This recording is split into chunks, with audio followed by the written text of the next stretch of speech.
ஆண்டவருடைய நாமம் மகிமைப்படுவதாக. அன்பானவர்களே, இன்றைய வார்த்தைக்கு உங்கள் அன்புடன் வரவேற்கிறேன். இன்றைய தியானத்துக்காக ஆதியாகமம் 6வது அதிகாரம் 22வது வசனத்தை வாசிக்க கேட்போம்.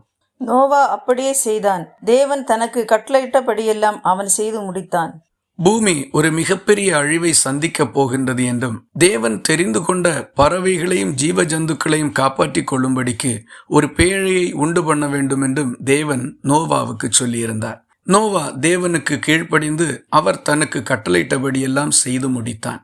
இதுபோல நம்முடைய வாழ்க்கையிலையும் தேவன் நமக்கு சொல்லி இருக்கின்ற காரியங்களை நாம் சரியாக செய்து முடிப்போமானால் தேவன் தம்முடைய மனதில் இருக்கிற மேன்மையான திட்டங்களை நிறைவேற்றுகிறதற்கு முடியும்.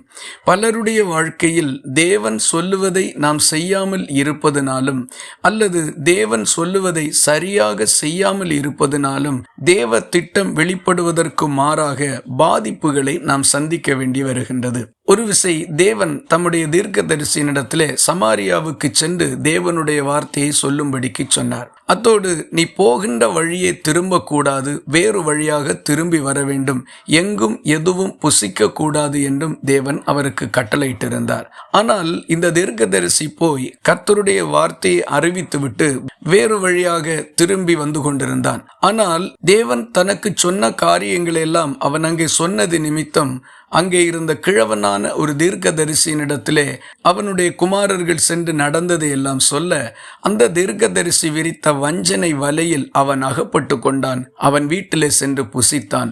திரும்பி வருகின்ற வழியிலே ஒரு சிங்கம் அவனுக்கு எதிர்பட்டு அவனை கொன்று போட்டது. பாருங்கள், தேவன் சொன்னதை முழுமையாக செய்து நிறைவேற்றாமல் பாதி மட்டும் சரியாக செய்த மனுஷனுக்கு ஒரு பரிதாபமான நிலை உண்டானது. அநேகருடைய வாழ்க்கையில் இதுதான் சம்பவித்துக் கொண்டிருக்கின்றது.